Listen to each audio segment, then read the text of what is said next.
Sabe, muitos textos antigos são bem mais do que só histórias. A Bíblia, por exemplo, ela contém um verdadeiro mapa do tempo, algo meticulosamente elaborado. E é isso que a gente vai desvendar, como essa cronologia foi construída. Mas não como história, e sim como um projeto teológico com um propósito que, olha, pode ser surpreendente. E no centro de uma das versões mais influentes desse mapa, o chamado texto massorético, tem um número que define tudo: 4.000. Isso mesmo, um ciclo perfeito de 4.000 anos para a história do mundo. Mas como é que os autores antigos chegaram nesse número? E mais importante ainda, por quê? É fundamental entender isso logo de cara. O objetivo ali não era registrar a história como a gente conhece, era algo muito mais ambicioso. A cronologia bíblica funciona quase como uma profecia implícita, sabe? Ela foi projetada para revelar que existe um plano divino por trás dos acontecimentos do mundo. Então, para começar, vamos dar uma olhada na arquitetura desse plano de 4.000 anos. É um design super elegante, simétrico, onde cada evento parece posicionado com uma precisão quase matemática. Tudo para revelar uma ordem divina no meio do caos da história. E para a gente navegar desse mapa, a gente precisa de uma unidade de medida, certo? É o Aeno Mundi, ou AM. Significa no ano do mundo. E a contagem começa lá da criação, em Gênesis. É a partir daqui que tudo se encaixa. Olha só que interessante a simetria aqui. O Êxodo, que é um evento central, acontece no ano 2666, ou seja, exatamente 2/3 do caminho.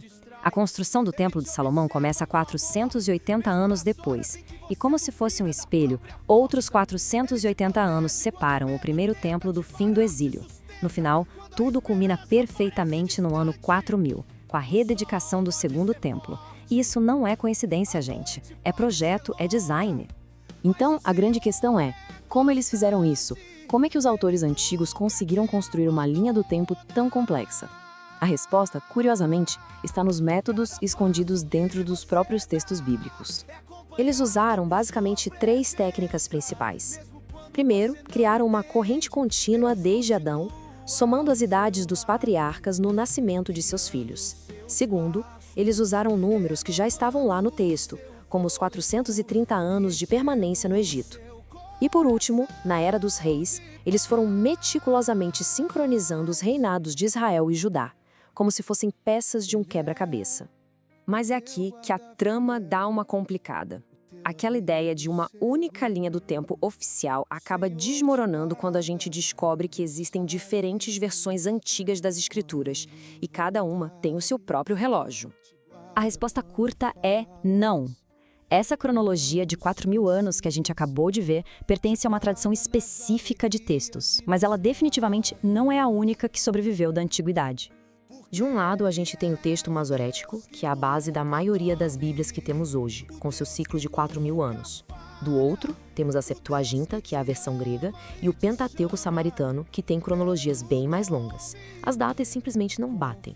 A conclusão aqui é meio inevitável. Não existe um único relógio bíblico oficial. E aí, o que a análise histórica moderna diz sobre isso tudo? Bom, a perspectiva muda drasticamente. A gente sai de uma aceitação literal e vai para um questionamento bem mais profundo sobre a estrutura e o propósito desses textos. Essa citação aqui já revela o problema. Mesmo dentro de um único texto, os números não fecham a conta. As tentativas de alinhar os reinados dos reis de Israel e Judá entram em conflito direto com a duração que o próprio texto informa para cada reinado. Isso sugere que a precisão matemática talvez não fosse a maior prioridade dos autores. Por exemplo, se a gente somar os anos de reinado dos reis de Judá durante um certo período, o resultado é 95 anos. Se fizermos o mesmo com os reis de Israel no mesmo período, o resultado é 98 anos. Essa discrepância interna já torna uma leitura literal da coisa impossível. Fica bem claro que o objetivo do texto era outro. Mas o mais fascinante é pensar que, por séculos, essa não era uma visão marginal, não. Pelo contrário, mentes brilhantes como Isaac Newton e o arcebispo James Ussher dedicaram anos de suas vidas para calcular a data da criação com base nesses textos, tratando tudo como um registro histórico literal. É uma perspectiva muito, mas muito diferente da que temos hoje. Hoje, a visão acadêmica é outra. A história da criação do Gênesis não é mais vista como cosmologia científica. As grandes narrativas dos patriarcas e do Êxodo, por falta de evidências externas, são estudadas mais como mitos de fundação do que como história. E até mesmo a grandiosidade da monarquia de Davi e Salomão é algo intensamente debatido. Então, se não é história literal, para que serve tudo isso? Por que tanto esforço para criar um mapa do tempo que não corresponde exatamente aos fatos? A resposta para isso revela o verdadeiro propósito por trás dos números. A cronologia bíblica é uma história sobre significado, não sobre minutos. O objetivo dela era provar que a história não é aleatória, mas que segue um plano divino revelado em ciclos simétricos. E claro, ao traçar uma linhagem de milhares de anos, ela afirmava a antiguidade e a importância do povo judeu num mundo de impérios poderosos. E isso nos deixa com uma reflexão final. Quando a gente para de tratar esse mapa como um livro de história, a gente pode finalmente começar a ler sua mensagem real. A questão deixa de ser as datas estão certas e passa a ser que verdades mais profundas este mapa do tempo revela sobre a busca humana por significado. E a resposta para essa pergunta pode ser muito mais reveladora do que qualquer data.